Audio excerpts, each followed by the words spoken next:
إن الحمد لله نحمده ونستعينه ونستغفره ونعوذ بالله من شرور أنفسنا ومن سيئات أعمالنا من يهده الله فلا مضل له ومن يضلل فلا هادي له وأشهد أن لا إله إلا الله وحده لا شريك له وأشهد أن محمدا عبده ورسوله أما بعد فأعوذ بالله من الشيطان الرجيم بسم الله الرحمن الرحيم حتى إذا جاء أحدهم الموت قال رب ارجعون لعلي أعمل صالحا فيما تركت كلا إنها كلمة هو قائلها ومن ورائهم برزخ إلى يوم يبعثون. معزز حاضرین، ہر قسم کی حمد و ثنا، تعریف و توصیف، کبریائی و بڑائی اللہ رب العالمین کے لیے لائق و سزاوار ہے، جو ہم سب کا خالق، مالک، رازق اور سارے جہان کا رب ہے، اور درود و سلام نازل ہو تمام نبیوں اور رسولوں پر، خاص طور پر آخری رسول جناب محمد صلی اللہ علیہ وسلم پر بے شمار درود و سلام نازل ہو۔ اللہم صلی علیہ وبارک وسلم۔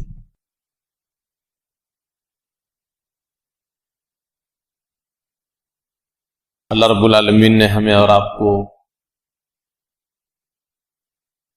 پیدا فرمایا ہے، اور بحیثیت مسلمان ہم اور آپ یہ اچھی طرح جانتے ہیں کہ دنیا کی یہ زندگی عارضی ہے، اور ہر ایک شخص کو فنا کے گھاٹ اترنا ہے۔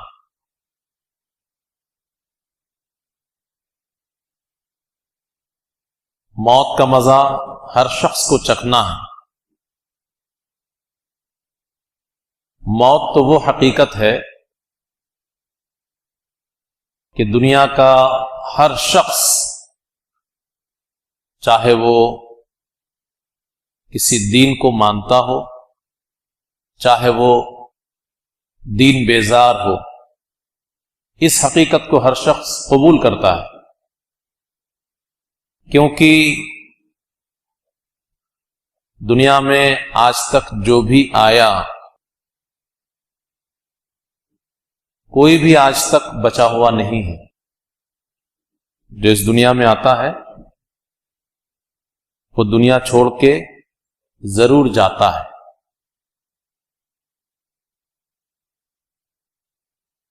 لہذا اس حقیقت کو منوانے کے لیے بہت زیادہ دلائل کی ضرورت نہیں ہے، بحث و مباحثہ کی ضرورت نہیں ہے۔ ہاں، کچھ لوگوں کو غلط فہمی ہے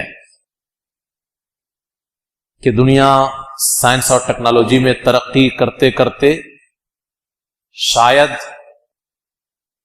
موت کا بھی خاتمہ کر دے۔ کچھ لوگ دنیا میں ایسا سوچتے ہیں، اور کچھ لوگ اسی وجہ سے ڈیڈ باڈی کو محفوظ رکھتے ہیں کہ آنے والے وقت میں سائنس جب ترقی کی انتہا کو پہنچ جائے تو یہ ممکن ہو جائے گا کہ ڈیڈ باڈی پھر زندہ ہو جائے گی۔ زندگی تو ہے، اسلام بھی مانتا ہے، بعد میں پھر زندگی ہے، سب کو زندہ ہونا ہے، اللہ کے سامنے حاضر ہونا ہے، لیکن انسان اپنی مرضی سے زندہ کر لے گا، یہ سائنس چاہے جتنی ترقی کر لے چونکہ اسلام کی ایک ایک بات سچائی اور صداقت پہ مبنی ہے، اس وجہ سے ہمارا عقیدہ ہے کہ سائنس چاہے جتنی ترقی کر لے، بلندی کے انتہا کو پہنچ جائے، لیکن وہ دن کبھی نہیں آئے گا جب ایسا ہوگا کہ انسان اپنے مرے ہوئے جسم کو خود سے زندگی دے دے. ایسا نہیں ہوگا. اور مرنا سب کو ہے. حضرت موسیٰ علیہ السلام کے بارے میں آپ نے سنا ہوگا کہ جب ملک الموت تشریف لے آئے روح قبض کرنے کے لیے، تو موسیٰ علیہ السلام نے ایک تھپڑ زوردار مار دیا.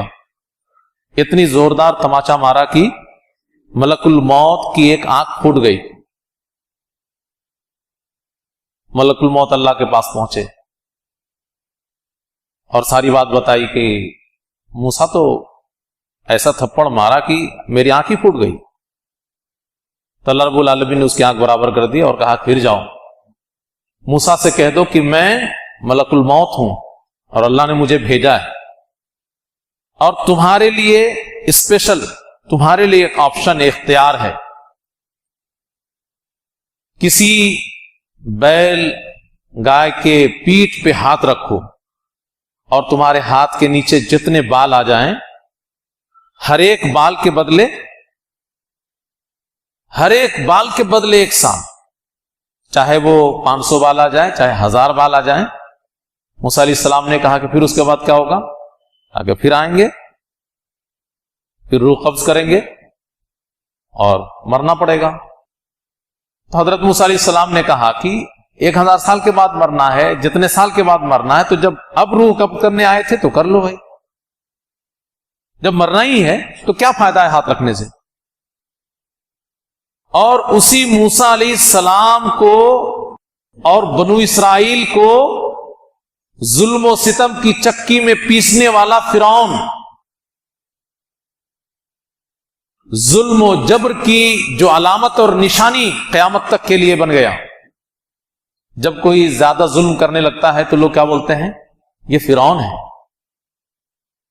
یہ ہمارے ملک کا فرعون ہے، یہ ہمارے وقت کا فرعون ہے، ہمارے علاقے کا فرعون ہے. فرعون نام ہی ظلم و ستم کی علامت اور نشانی کے طور پر لوگ لینے لگے.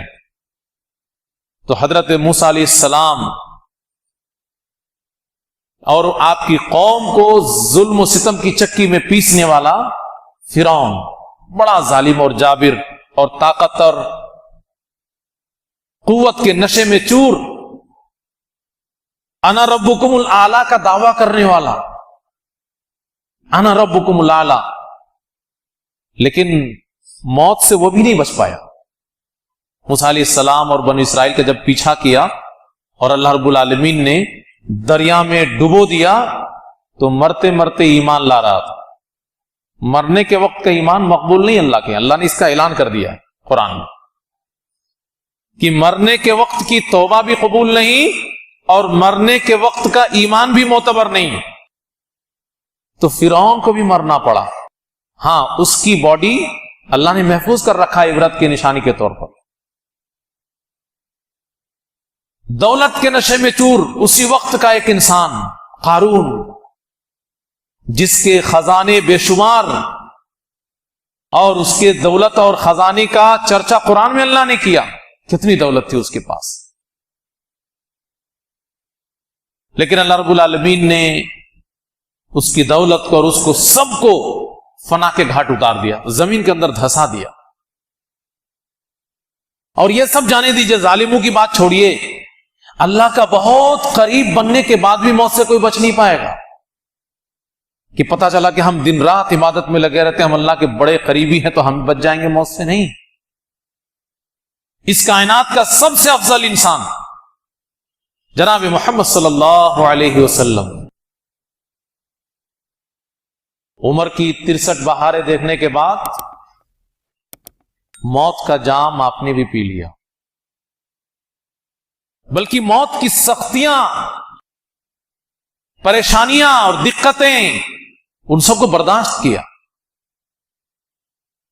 تو خلاصہ کلام کیا نکلا کہ موت سے تو کوئی بچ نہیں سکتا، چاہے اللہ رب العالمین کے قریب ہو کر کے بچنا چاہے، چاہے اللہ رب العالمین سے بھاگ کر کے بچنا چاہے. بھاگنے والوں کا تو اللہ رب العالمین نے اعلان کر دیا ہے، اینما تکونوا یدرککم الموت ولو کنتم فی بروج مشیدہ. جہاں بھی رہو گے، جتنے بھی سیکورٹی لگانا لگا لو، جس طریقے سے بھی اپنے آپ کو محفوظ کرنا محفوظ کر لو، سب کچھ کر کے دیکھ لو، موت آ جائے. وَلَوْ كُنْتُمْ فِي بُرُوجٍ مُشَيَّدَةٍ، مضبوط قلعے کے اندر بند ہو جاؤ. ہاں اب تو سائنس اور ٹیکنالوجی نے ترقی کر لی ہے، تو اب ان کو سمجھ میں آنے لگا ہوگا کہ ہاں یہ کتنی مضبوط بات ہے کہ بند کمرے میں ملک الموت نہیں آ پائیں گے. آج تو بہت کچھ ہو رہا ہے دنیا میں، انسان بہت کچھ کر رہا ہے، یہ تو اللہ کا نظام ہے. اللہ نے اعلان کر دیا ہے کتنے بھی مضبوط پناہ گاہ میں چھپ جاؤ لیکن موت سے بچ نہیں پاؤ. سوال اس کا نہیں ہے کہ موت برحق ہے، موت ایک سچی حقیقت ہے، ہر شخص اس کو تسلیم کرتا. سوال یہ نہیں ہے، سوال یہ کہ مرنے کے بعد کا کیا معاملہ ہے. اسلام نے مرنے کے بعد کے سلسلے میں بھی کچھ گفتگو کی ہے، سب کچھ نہیں.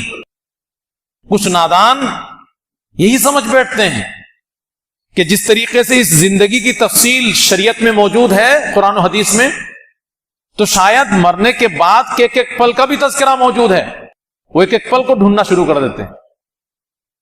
مرنے کے بعد، اس دنیا کو چھوڑنے کے بعد جو کچھ جتنا اللہ نے کہا بس اتنا مان لو، اس کے پیچھے زیادہ دماغ مت لگاؤ، اس لیے کہ سب کچھ اللہ نے بتایا ہی نہیں، لیکن جتنا بتایا ہے وہ بھی کم نہیں ہے. مرنے کے بعد کیا کرتے ہیں؟ مرنے کے بعد ہم آپ اپنے رشتہ داروں کو لے جا کر کے، اگر اس کی لاش محفوظ ہے تو ہم گڈھا کھود کر کے زمین کے اندر چھپا دیتے ہیں، قبر دے دیتے ہیں. قبر، یہ قبر کا معنی ہی ہوتا ہے چھپا دینا، دفنا دینا. دفن کرنے کا مطلب وہ چھپا دینا، مٹی میں ہم لوگ چھپا دیتے ہیں. تو اس لیے عام طور پہ جو قبر کا مطلب بیان کیا گیا وہ ایک گڈھا، جس میں ہم اپنے رشتہ دار کو لے جا کر کے سلا دیتے ہیں، اوپر سے مٹی ڈال کر کے ہمیشہ کی نیند ان کو چھوڑاتے ہیں. ایسا ہم لوگ سوچتے ہیں، لیکن ایسا نہیں کہ ہمیشہ کی نیند ان کو چھوڑاتے ہیں. تو قبر کا مطلب جو پہلی بار میں آپ کے دماغ میں آئے گا وہ یہی ہے کہ گڈھا ہے جس میں مرے ہوئے کو ہم چھوڑاتے ہیں. لیکن قبر کا مفہوم، اس کا پورا دائرہ جب آپ دیکھنے جائیں گے تو پتہ چلے گا انسان کا رشتہ اس دنیا سے کٹا، اب وہ قبر کی دنیا میں چلا گیا. تو ایسا سوچنا بھی حماقت ہے کہ صرف گڈھے کو قبر کہتے ہیں. لیکن اصل میں قبر کا مطلب وہی ہے، جو لفظ بولا جاتا ہے وہ اسی لیے بولا جاتا ہے چھپا دینے کے معنی میں وغیرہ وغیرہ. اللہ رب العالمین نے برزخ کا تذکرہ قرآن میں بیان کیا ہے، اور علماء اسلام برزخ کا مطلب عذاب قبر کو بھی لیتے ہیں. قبر کے سلسلے میں جو عذاب کا تذکرہ شریعت میں آیا ہے اس کو بھی لیتے ہیں. اللہ رب العالمین نے قرآن میں بیان کیا، یہ جو منافقین اور یہ کافر اور یہ ظالم اور جابر فاسق جو آج جن کے پیر زمین میں ٹک نہیں رہے ہیں، حتی اذا جاء احدهم الموت قال رب ارجعون، موت آئے گی تو ساری چیزیں نگاہوں کے سامنے حقیقت بن کر کے آ جائے گی، ساری ہیکڑی نکل جائے گی. تو کیا کہے گا جب ہیکڑی نکل جائے گی؟ رب ارجعون، اے اللہ مجھے دنیا میں لوٹا دو ایک بار، غلطی ہو گئی، ایمان کے ساتھ نہیں آیا، اعمال صالحہ کے ساتھ نہیں آیا، ایک موقع دے دے. لعلی اعمل صالحا فیما ترکت، دوبارہ جاؤں گا تو نیکیاں کر کے آؤں گا. اللہ کی طرف سے اعلان ہوگا کلا، ہرگز نہیں. انہا کلمۃ ہوا قائلھا، یہ بے مطلب کی ایک بات ہوگی جو صرف وہ بول پائے گا، حقیقت سے اس کا کوئی تعلق نہیں، دوبارہ اس کو کوئی موقع ملے گا نہیں. ایک دوسری جگہ اللہ رب العالمین نے بیان کیا ہے قرآن میں کہ دوبارہ موقع اللہ کیوں نہیں دے گا. اللہ رب العالمین نے جتنی جس کو زندگی دی ہے نا اتنی ہی میں اللہ آزما لے گا کہ یہ کس لائق ہے, اور اس کی اگر عادت خراب ہے تو دوبارہ کیا جتنی بار لوٹا دو اس کو دنیا میں وہ خراب ہی رہے گا. کیوں ایسا سچا نہیں ہے یہ؟ ارے ہم مسلمان بھائی سب کچھ جانتے بوجھتے عقیدہ رکھتے ایمان رکھتے, نماز ہم لوگ پڑھ رہے ہیں, بتائیے معلوم ہے ہم لوگ اس کو مانتے ہیں کہ مرنے کے بعد کیا ہوگا, اس کے بعد بھی ہم لوگ نماز پڑھتے ہیں. اسی سے آپ اندازہ لگا لیجئے کہ یہ بات بالکل سچی ہے.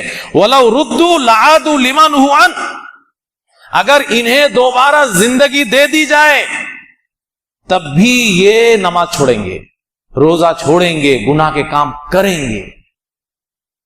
وَلَوْ رُدُّوا لَعَادُوا لِمَا نُهُوا عَنْهُ, اگر دوبارہ ان کو موقع بھی دے دیا جائے, زندگی دے دی جائے, دنیا میں لوٹا بھی دیا جائے, تو یہ گناہ کا کام چھوڑیں گے نہیں, لوٹ کر کے پھر وہی کریں گے.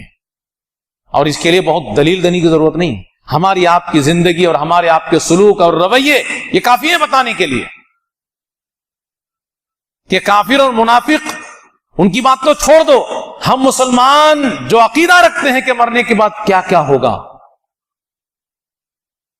ہم لوگ نماز نہیں پڑھتے. میری تقریر سننے کے بعد آج کے اس خطبہ جمعہ میں حاضر لوگ شاید آدھے لوگ کل تک بے نمازی آپ کو نظر آئے. یہ باتیں جو میں بول رہا ہوں اس کے بعد بھی جب ہم اتنے ہٹ دھرم ہیں, ہمارے اندر اتنی ہیکڑی بھری ہوئی ہے, تو پھر اللہ رب العالمین کی اس بات کی سچائی میں کوئی شک ہے کہ مرنے کے بعد بھی ہم جیسے لوگوں کو اگر زندگی مل بھی جائے پھر ہم لوگ نماز چھوڑیں گے؟ تو اللہ کی جانب سے کیا ہوگا؟ وَمِن وَرَائِهِمْ بَرْزَخٌ. اب دنیا کی بات فضول ہے. کیوں؟ اب ایک دوسری دنیا میں آ گئے ہو, قبر کی دنیا میں, برزخ کی دنیا میں, ایک پردے کی دنیا میں. اب دنیا کے لوگوں سے جو زمین میں زندگی گزار رہے ہیں, اب تمہارا کوئی رابطہ ضابطہ کچھ نہیں, اور یہ پردہ تم دونوں کے بیچ میں حائل کب تک رہے گا؟ اِلَى يَوْمِ يُبْعَثُونَ, قیامت کے دن تک. اب ان سے تم دوسری دنیا میں آ گئے. اسی دنیا کو قبر بھی کہہ سکتے ہیں, اسی دنیا کو برزخ بھی کہہ سکتے ہیں. اب اس کے بعد ہوتا کیا ہے کہ انسان جب قبرستان میں ہم لوگ لے جا کر اس کو دفن کر دیتے ہیں, فرشتے آتے ہیں, مومن ہے اس کے پاس بھی آتے ہیں, اور کافر اور منافق ہے اس کے پاس بھی آتے ہیں. سوال جواب ہوتا ہے, اور سوال جواب کے بعد پھر جو مومن ہوتا ہے اس کے سوال کا جواب صحیح دے پاتا ہے, اس کے لیے اللہ کی طرف سے نعمت کی بارش شروع ہو جاتی ہے. اور جو منافق اور کافر ہوتے ہیں اس کے لیے عذاب کا سلسلہ شروع ہو جاتا ہے. تو تھوڑی تھوڑی باتیں شریعت میں موجود ہیں کہ جنت کا بچھونا بچھو دو مومن کے لیے, جنت کا لباس پہنا دو, جنت کی کھڑکی کھول دو, وہاں سے اس کو ٹھنڈی ٹھنڈی اور آرام دہ ہوا ملتی رہے. اس کی قبر کو کشادہ کر دو, 70 گز لمبائی میں 70 گز چوڑائی میں سر سبز باغ میں وہ رہے گا. مومن ہوگا تو اس کو ایسا لگے گا جیسے کہ سورج ڈوبنے والا ہے. وہ کہے گا دعونی, مجھے چھوڑو, اصلی میں نماز پڑھوں گا. تو فرشتے کہیں گے وہ نماز کا سلسلہ اب ختم ہو گیا, تم دوسری دنیا میں آ گئے. کافر اور منافق یہ مختلف قسم کے عذاب سے دوچار ہوں گے. ان کے اوپر سانپ مسلط کر دیے جائیں گے, 99 سانپ, اور ایک سانپ کے 70 منہ ہوں گے, اور ایک منہ میں 7 سر ہوں گے. اژدہا مسلط کر دیا جائے گا, اتنا خطرناک اژدہا کہ اگر کوئی ایک دنیا کی زمین میں پھونک مار دے تو ہریالی ختم ہو جائے. اور یہ سلسلہ قیامت تک چلتا رہے گا جب تک کہ قیامت قائم نہیں ہو.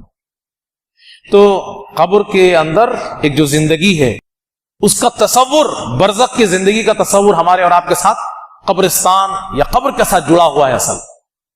ورنہ کسی کو جلا دیا ہے, کسی کی لاش سمندر میں مچھلیوں کے حوالے ہو گئی ہے وغیرہ وغیرہ, تو ہمارے دماغ میں وہ تصویر نہیں آ پاتی, تصور ہم نہیں کر پاتے, خیال نہیں کر پاتے. جب کبھی بھی ان عذاب کا تذکرہ ہوتا ہے تو ہمارے دماغ میں قبر ہوتی ہے, اور پہلی تصویر قبر کے لفظ کو بول کر کے قبر کا گڈھا ہی, اور اس کے مفہوم میں ہم برزخی زندگی کو پورا بیان کرتے ہیں. نبی کریم صلی اللہ علیہ وسلم نے وہی قبر کے ساتھ جوڑ کر کے عذاب کو بیان بھی کیا ہے. مر نبی صلی اللہ علیہ وسلم بقبرین، دو قبر کے پاس سے آپ صلی اللہ علیہ وسلم گزرے تو آپ صلی اللہ علیہ وسلم نے کہا انہما لیعذبان، یہ دونوں قبر والے کو عذاب ہو رہا ہے. اور اس کے بعد آپ صلی اللہ علیہ وسلم نے ان کی برائی گناہ کو بیان کیا کہ ایک چغلی غیبت کیا کرتا تھا، دوسرا پیشاب سے پاک نہیں رہتا تھا. آج لوگوں سے کہیے کہ چلو بھائی نماز کو، ارے پاک نہیں کیا یار، کیسے مسلمانوں پاک نہیں، مسلمانوں پاک نہیں ہو، آسانی کے ساتھ بولتا، وہ پانی بھی نہیں لیتا مسلمان، بتائیے. تو پیشاب سے بچنا قبر کے عذاب سے بچنے کے لیے ضروری ہے.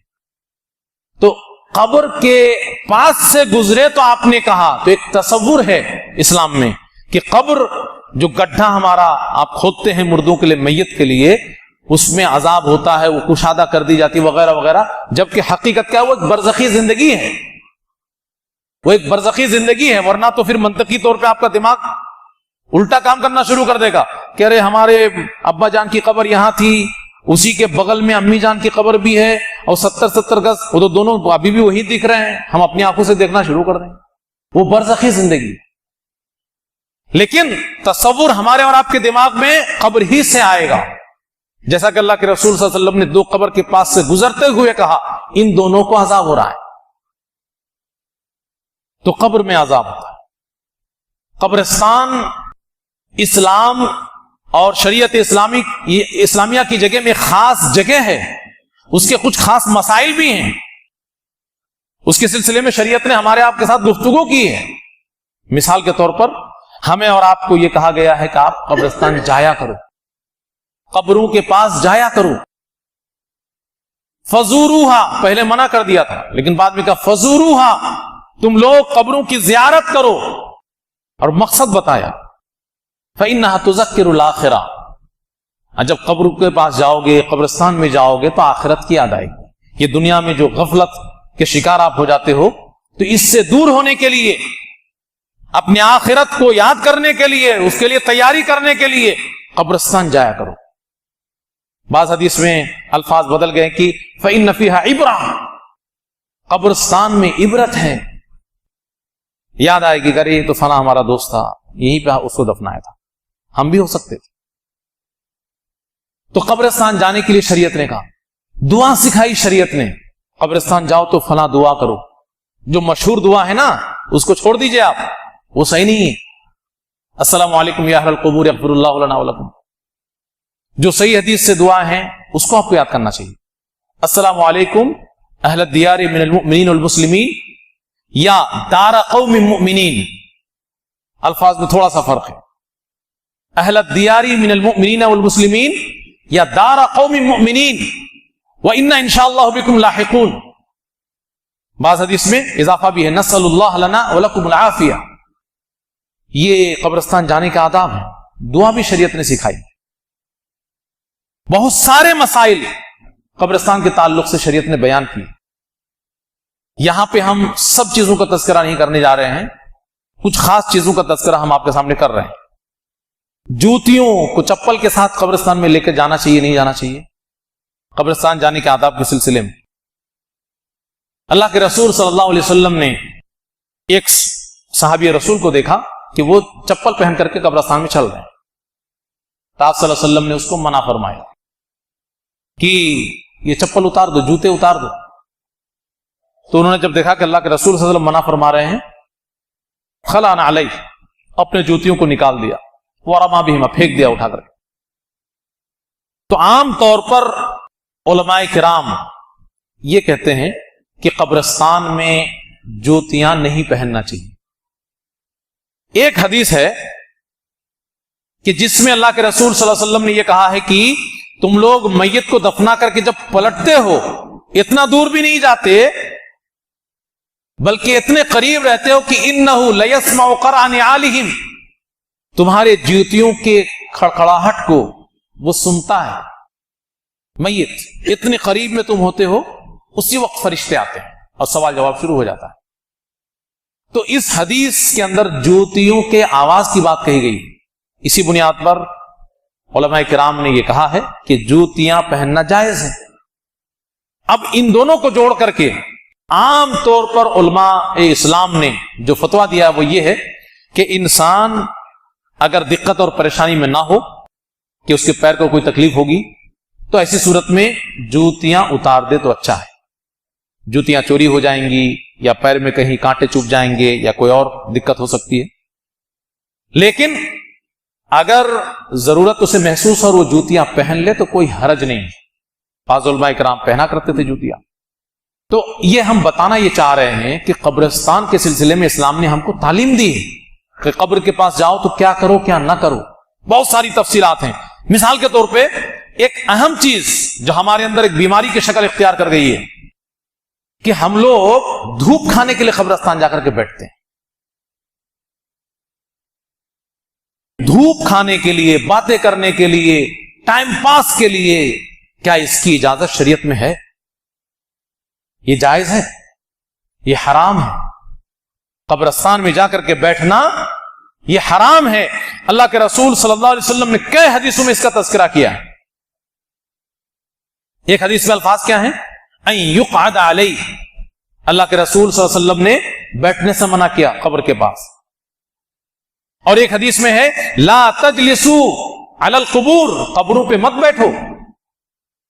اور ایک حدیث میں تو اتنی سخت وعید بتائی گئی ہے کہ لَأَن يَجْلِسَ أَحَدُكُمْ عَلَى چَمْرَةٍ، کوئی تم میں سے انگارے پہ بیٹھ جائے، کوئی تم میں سے انگارے پہ بیٹھ جائے اور وہ انگارہ دہکتا ہوا انگارہ ہو، ہلکی پھلکی آگ والا نہیں، کہ اس انگارے پہ بیٹھنے کی وجہ سے اس کے کپڑے جل جائیں، یہاں تک کہ اس کے چمڑے کو بھی وہ انگارہ جلانے لگے۔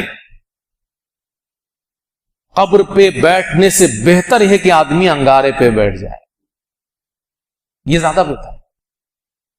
تو قبرستان میں ہم لوگ بیٹھکا بنا لیتے ہیں جا کر کے، یہ حرام کام ہے۔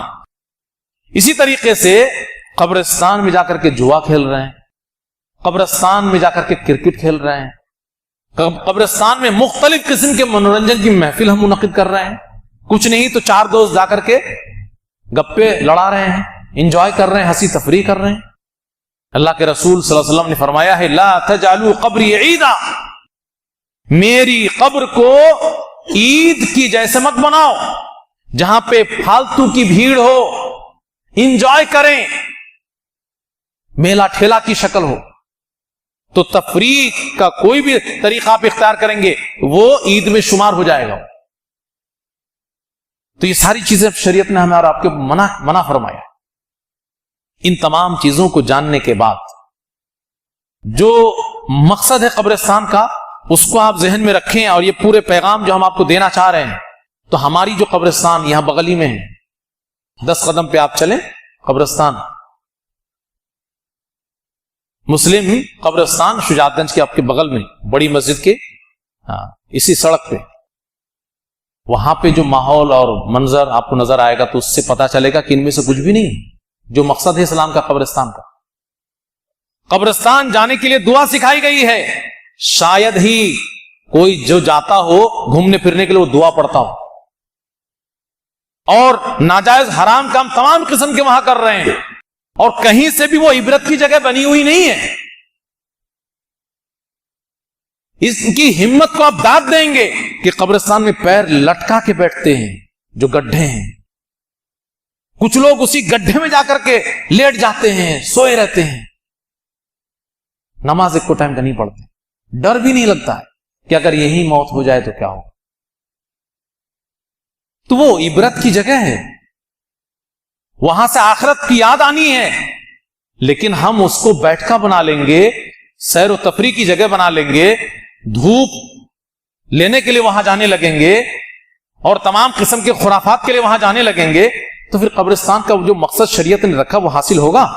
ایک آدمی وہاں جائے گا بھی تو ہمارے اور آپ کے منظر کی وجہ سے نہ آخرت کی یاد آئے گی اور نہ موت کی یاد آئے گی، لگے کہ یہاں تو بالکل شہر خموشہ نہیں ہے، یہ قبرستان کو کیا بولتے ہیں؟ شہر خموشہ، لیکن وہاں تو آباد ہی آباد ہے سب، تحقیقیں مار رہے ہیں، باتیں ہو رہی ہیں، دوڑ رہے ہیں، گیند اچھالے جا رہے ہیں وغیرہ وغیرہ، تو وہاں پہ جا کر کے آخرت کی یاد آئی؟ جو آخرت کو یاد کرنے جائے گا وہ بھاگ آئے گا وہاں سے، کرے کہاں آ گئے۔ بہرحال ان تمام چیزوں کو ذہن میں رکھتے ہوئے تحفظ مسلم قبرستان شجاعت گنج کی کمیٹی نے فیصلہ کیا ہے کہ ایک بڑی پریشانی ہے کہ دیواریں پھاند پھاند کر کے لوگ آ جاتے ہیں، تو دیواروں کے اوپر پورے قبرستان میں انشاءاللہ جلد ہی جال لگایا جائے گا، اور وہ آپ سب کے تعاون سے اس کام کو انجام دیا جائے گا۔ اتوار کے دن، آنے والا اتوار کو انشاءاللہ اس کام میں کمیٹی کے لوگ نکلیں گے، آپ سب سے تعاون لیں گے۔ آپ اپنا ذہن پہلے سے تیار رکھیں، وہ بھی ہمارے دین کا ایک حصہ ہے قبرستان، لہٰذا اس کے لیے بھی آپ کو خرچ کرنا ہے، ہمیں اور آپ کو مر کر کے وہیں جا کے دفن بھی ہونا ہے، تو آپ اپنا ذہن تیار رکھیں۔ اور اگر کمیٹی نے اجازت دی تو آنے والا جمعہ انشاءاللہ مسجد میں بھی طلبہ کو کھڑا کر کے، جو لوگ ایسے ہیں کہ جن تک ہم لوگ نہیں پہنچ سکتے کمیٹی کے لوگ، تو وہ لوگ اپنا تعاون مسجد میں بھی، کمیٹی کی اجازت ہوگی تو طلبہ کھڑے ہوں گے اور آپ ان کو دیجیے گا۔ اور ہماری آپ کی جو ذمہ داری ہے اس کا سب لوگ خیال کیجیے، کمیٹی اور خاص کچھ لوگ کچھ نہیں کر سکتے، سب اس کا خیال کیجیے۔ کچھ اگر غلط ہو رہا ہے تو ہم سب اس کو روکیں، جس کو بھی نظر آ جائے کہ بھائی یہ چیز یہاں کیوں ہو رہی ہے، نہیں ہونا ہے۔ ارے کم از کم کچھ ذمہ دار لوگ، کوئی بھی ہم میں سے ذمہ دار لوگ کبھی بھی جاتے رہیں گے، 2-4 آدمی کی ٹولی بنا لیجیے آپ اور جا کر کے دیکھیے، جو لوگ بھی غلط لوگ ہیں تو ایک ماحول اپنے آپ تیار ہو جائے گا، لوگوں کو لگنے لگے گا کہ نہیں یہاں پہ بیٹھنے کی جگہ نہیں ہے، سیر و تفریح کی جگہ نہیں ہے اور مناسب نہیں ہے۔ کمیٹی کے لوگ بھی انشاءاللہ اس کے سلسلے میں کوشش کریں گے۔ تو پہلی کوشش یہی ہے کہ دیوار کے اوپر جال تار لگا دیا جائے تاکہ وہ پھاندنے والا سسٹم ختم ہو جائے، اور مین گیٹ سے آنا جانا رہے تاکہ کبھی بھی کنٹرول کیا جا سکے، اور ضرورت پڑے تو پولیس کی بھی مدد لی جا سکے، اور جو لوگ بھی نہیں ماننا چاہتے ہیں ان کو منوایا جا سکے، اور اس میں آپ کے تعاون کی ضرورت پڑے گی۔ اللہ رب العالمین سے دعا ہے کہ اللہ رب العالمین ہم تمام لوگوں کو قبرستان کو عبرت کی جگہ بنائے رکھنی اللہ رب العالمین ہمیں توفیق عنایت فرمائے، اس کو آباد کرنے سے، تفریح گاہ بنانے سے، بیٹھ کا بنانے سے اللہ رب العالمین ہم سب کو بچنے کی توفیق عطا فرمائے۔